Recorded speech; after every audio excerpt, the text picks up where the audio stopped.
So good morning. Thank you for joining us today, or maybe this is afternoon when you're watching this particular video interview, but I am so pleased to be joined today by Annie McFadden. Not only is Annie a member of our Board of Trustees currently, but she is also Chief of Staff and Deputy Mayor for Administration for Mayor Dan Horrigan here in the city of Akron. So Annie, thank you for taking part in this video series with us today. You're welcome. Happy to be here. Well, wonderful. So we're just going to have a conversation, and we're going to have a conversation about our community, what living in affordable homes means, what developing homes in our community means, what it means to the city, what it means to the families. We are highlighting some videos this week for International Women's Week, as sponsored by Lowe's for Habitat for Humanity International and our affiliates across the United States. So I'm going to kind of just get into these questions and just ask them to you, Annie, and I know I'm dying to hear your responses to them, so I'm sure everyone viewing is as well. So first question we've been asking everyone in our video series is, what does home mean to you? I think personally and on a fundamental level, home to me means safety, right? And that's not just, somewhere where you might feel physically safe, but you need to feel mentally and emotionally safe too. It should be for people kind of a sanctuary where, you can develop yourself, develop your family, and essentially feel like a safe individual that can kind of grow and thrive. So in essence, I think that's the most important part to me when I hear the word home. Yeah, for sure. And so you've been involved now on our Board of Trustees and, ancillary over the years. So tell us a little bit about how you got involved with Habitat and why you stay engaged. What does it mean to be involved with Habitat for Humanity?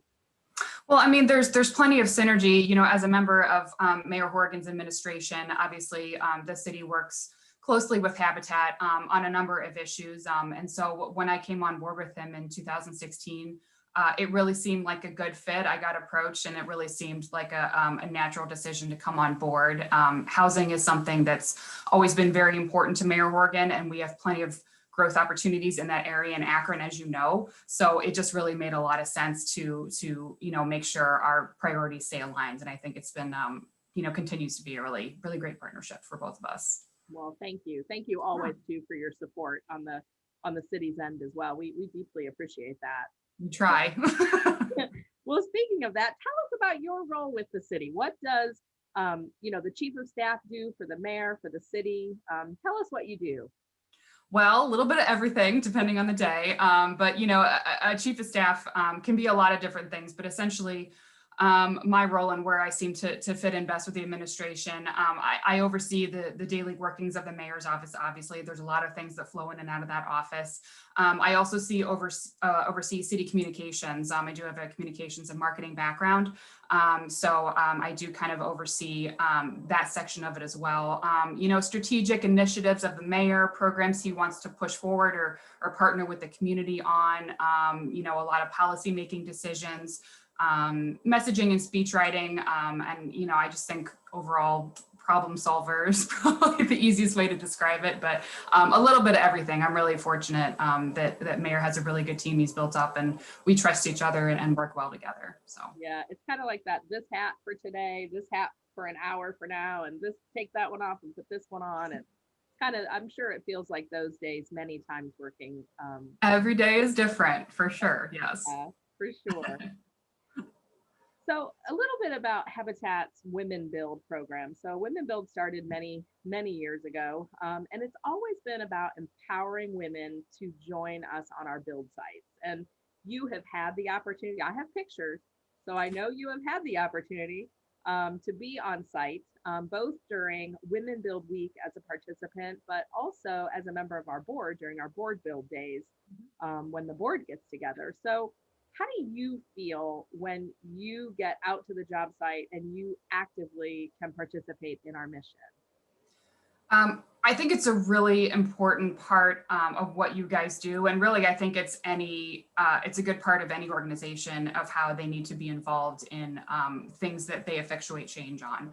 So I think it makes a big difference to realize how directly Habitat affects people's lives in our city. I think sometimes when decision makers are keep themselves separate from the work they do, it's easier to gloss over problems. It's easier to kind of make generalizations about the people we serve, right? If you are in the work there with them, next to them, I think you're both personally invested in the outcomes.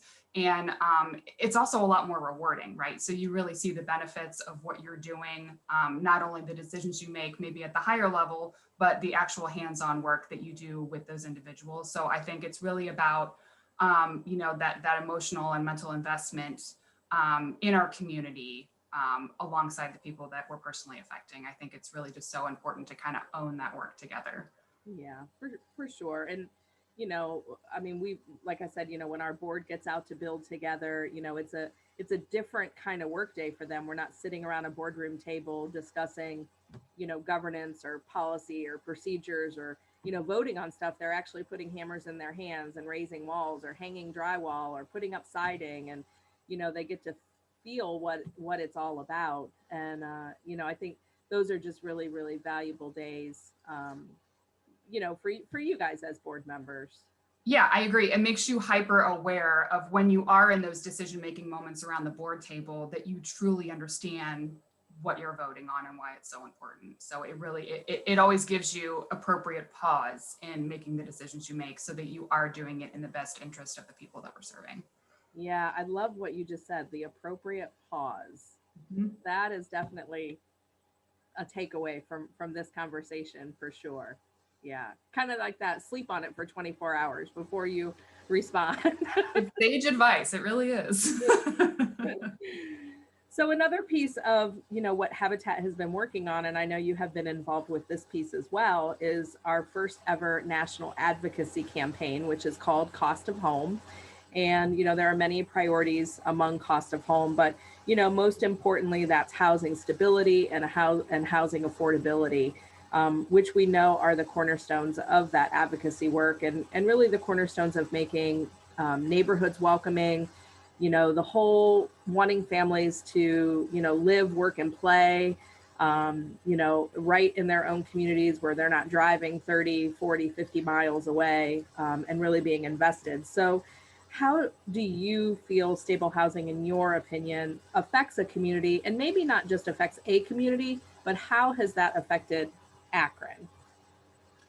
I mean, from our experience, stable housing is really one of the absolute key factors in driving, resident health and their safety, in education and economic opportunity. Everything starts in the home.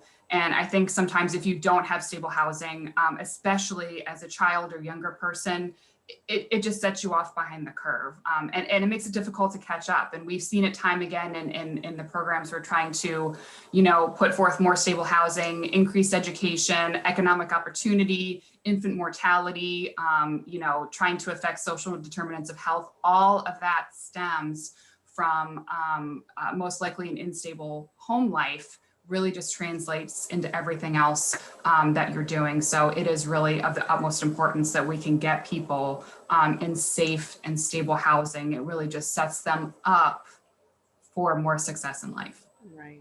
And through these series of interviews that we've been doing for our Imagine Impact campaign, we've heard from Dr. James, superintendent of Akron Public Schools. We have heard from Grace Wakulchik, the CEO of Akron Children's Hospital.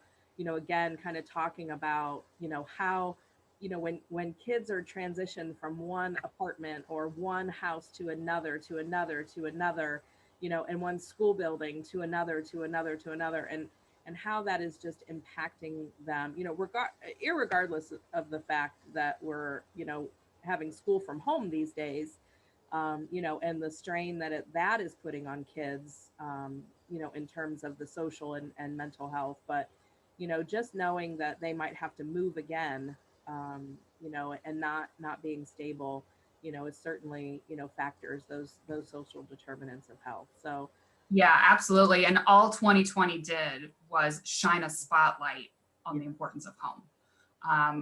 What happens if you really don't have it, and the trickle down effect when you can't use community resources that your city or the state or whoever provides you, when you are really have to be resourceful and just rely on what you can create for yourself, and that is at your home, we can see the inequities and how drastic they can be in our own community, especially when those public resources are pulled away because of the pandemic. Right. So it's really shown a spotlight on it, and all the more reason for us to kind of dig in and do this work even more. For sure.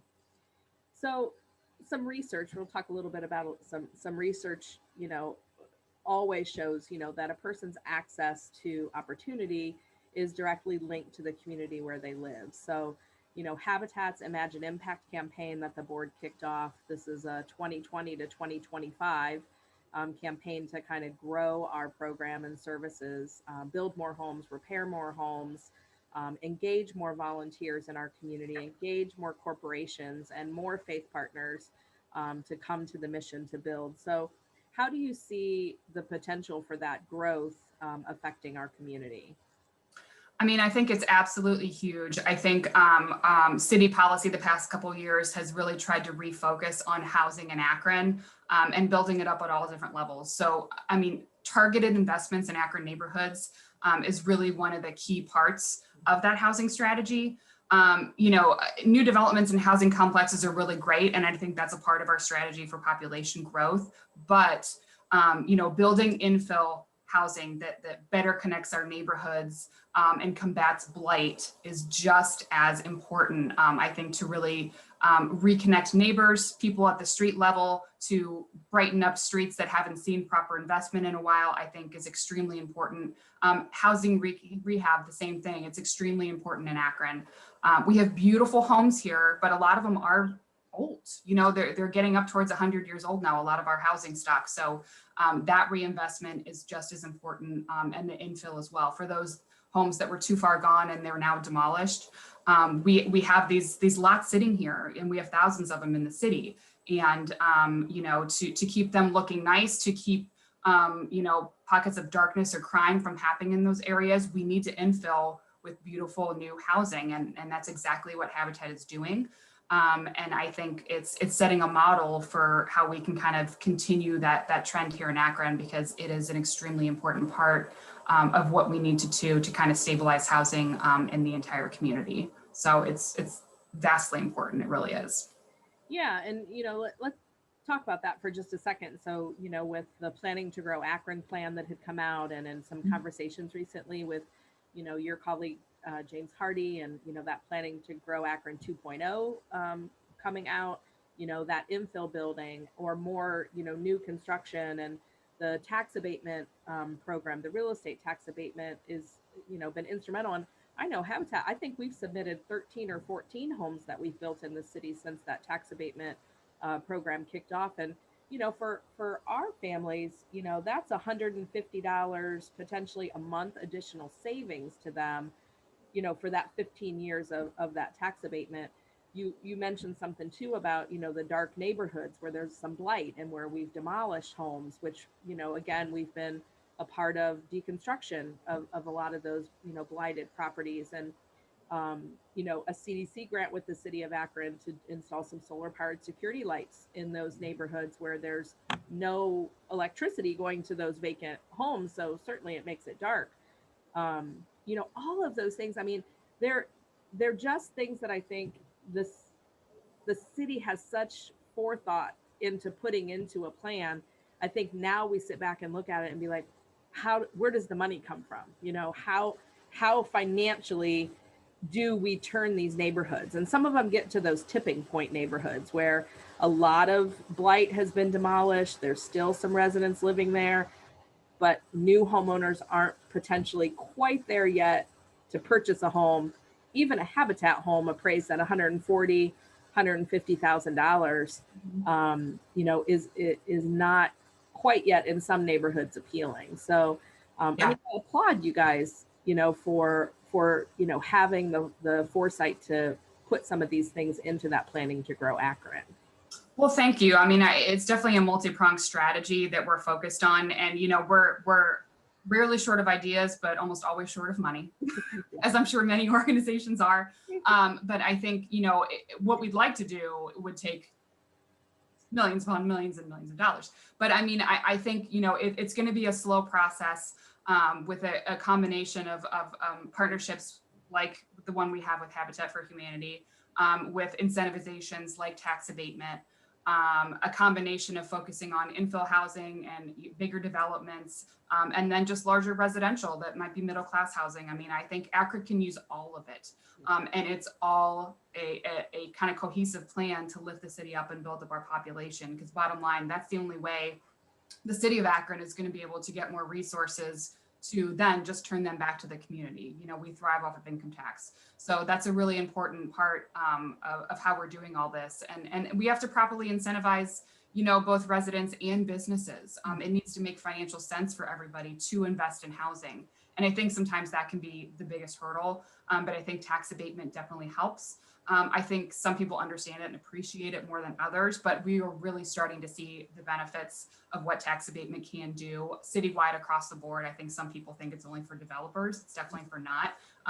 Perfect example, you guys are utilizing it for individuals and to try to get them into housing and to give them, you know, a fairer price so that they can have their first set of keys handed over to them. So to us, that makes all the difference in the world. So it's definitely slow steps. It's going to take, you know, decades to really, you know, build up what we foresee. But I think incrementally we're seeing that change. And again, partnerships like this, you know, make all the difference. Yeah. And even, you know, the downtown Akron redevelopment, you know, we're starting to see Main Street opening up, the roundabouts are coming open. And, you know, we know from our partnership with the Akron Rubber Ducks that it looks like we're going to have a minor league baseball season.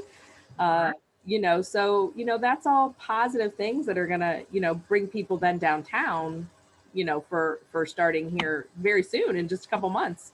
Yeah, there's a lot of promise. Obviously, everybody's doing things, you know, strategically and safely. We are still obviously trying to crawl out of a pandemic, so I think everybody's cognizant of that. But and we're working on phase 2 of Main Street a little bit, but a lot of that should be cleared up by the end of this year. So I think once kind of businesses return to a little bit of normal and everybody starts to come back downtown, I think you're really going to see that revitalization, not only when the businesses kind of start to, you know, come back down again, but we're also boosting residential downtown. We want that to be a neighborhood as well. That's an important part of sustaining business in downtown. Everybody doesn't exit at 5 o'clock. You have plenty of residents that stay down there and spend money. So just like every other neighborhood, the downtown neighborhood is important to have residential as well. So that's something else that we've been able to incentivize, you know, mostly on a developer scale, but nonetheless, it's still very important to keep those businesses, you know, stable down there. So I want to ask you a little more personal question. So can you recall a childhood memory, you know, from you, you know, your growing up and how that maybe affected your life today and your education and kind of how you became Annie McFadden?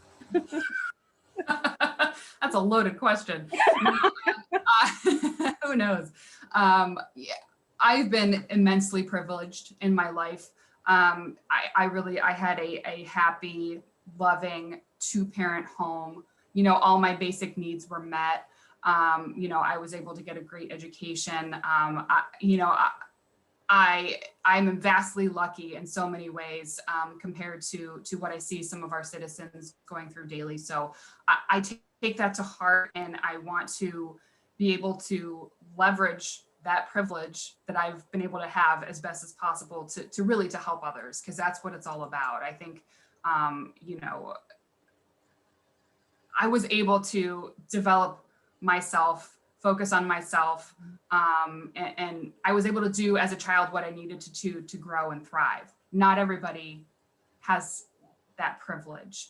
And, you know, if you don't have a stable home, you're just focusing on keeping afloat as opposed to developing yourself. And so I think that's what I talk about when you don't have a stable home, that maybe you're behind the curve.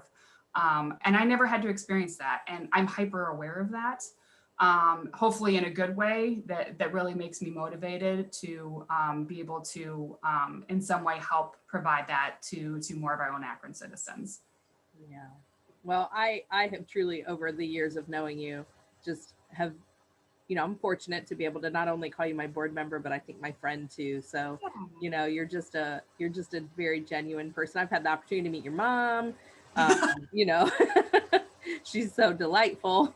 I am the way I am because of her. That's right. Exactly. Exactly. They are our champions. Hey, it's International Women's Build Week. I mean, we have to look up to the women in our lives. We have to honor them and remind ourselves that we are who we are because of them.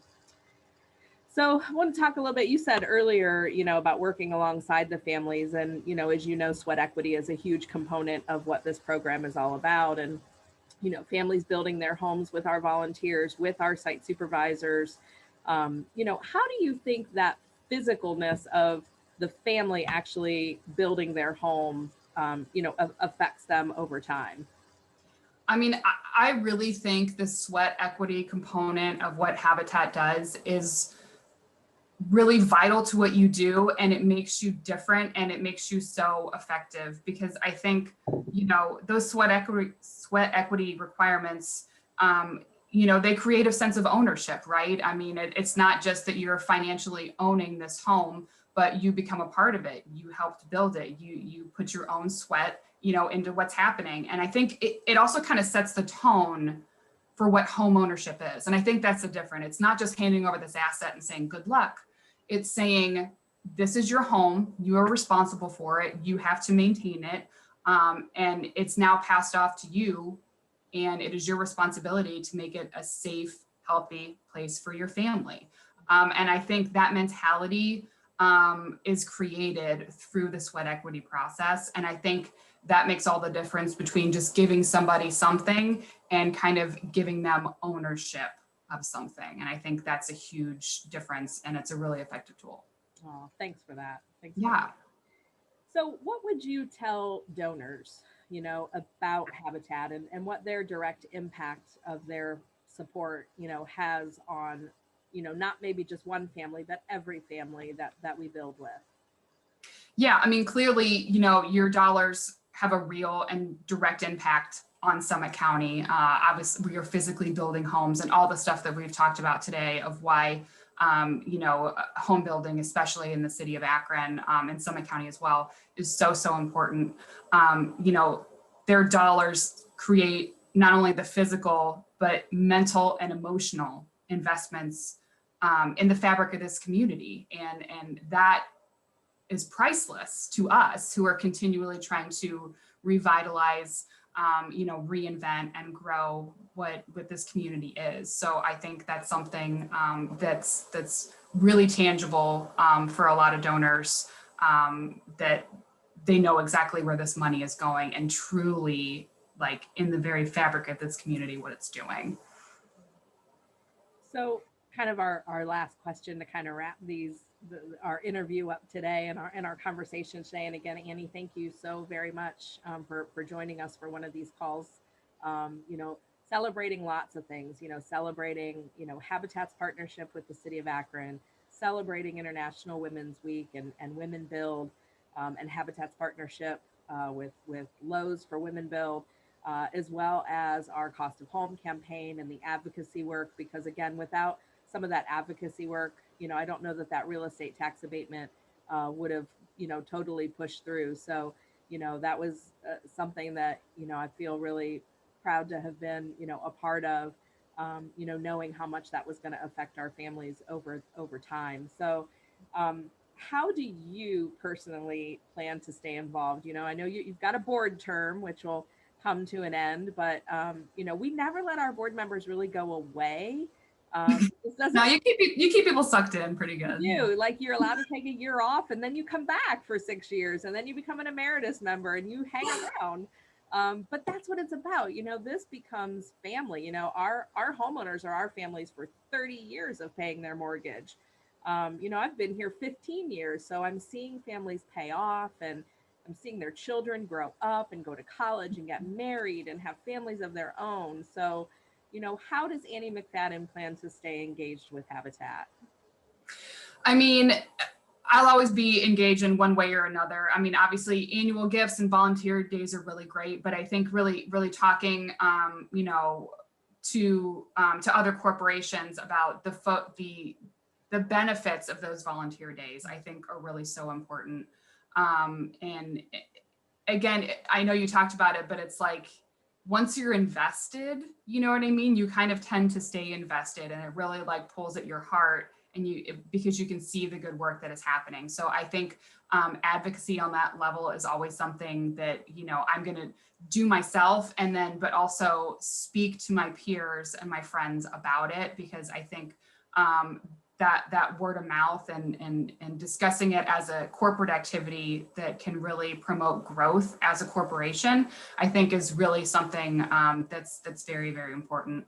And secondly, I'm a restore girl myself. I mean, I love it. I go, I donate to it. I think it's a really important tool, you know, for people to do a little bit of investment in their home and to have some pride. And, you know, it can be hard to, right, to kind of fill an entire home with things, especially if you don't have a lot. So I think it's a really valuable tool. You know, it's 2020. It's been a year of renovations for a lot of people across the city. So I think, you know, thinking of Habitat first when you want to go and donate gently used items is really just as important, because again, it's just like one more really simple way that you can give back, and something can be reused that, you know, you no longer need. But somebody else could really, really use. So I think that's just a super simple something that people can do. You can have Restore come and pick up your great goods, and they can resell them, and it creates new life for others. So I think that's another great way to do it. It does. And speaking of creating new life, our flip items are out today for the first time. So oh, good. Yeah, so items that people came to pick up that they have Restore flipped and turned them into something different or beautiful, unique. Those items are available for sale. So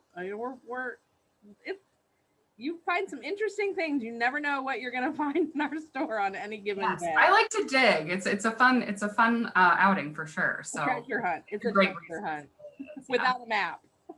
Right. Well, Annie McFadden, thank you so much for joining us today and sharing your insights, both your personal insights and those from the city of Akron, which you represent, and our board of trustees. And I just appreciate your time greatly today. You're welcome. And thank you, Rochelle, for all you do. You are so ingrained in the fabric of this community, and it's very clear to everybody that you truly care. And I think we have really deep and rich partnerships throughout the community. So I want to give you a shout out because you do a lot of heavy lifting as well, and you really uplift a lot of families and a lot of people. So thank you for the work that you do. Thank you. I appreciate that very much. Sure. Well, have a wonderful, great rest of your week. I will. You too. Thank you. Yeah.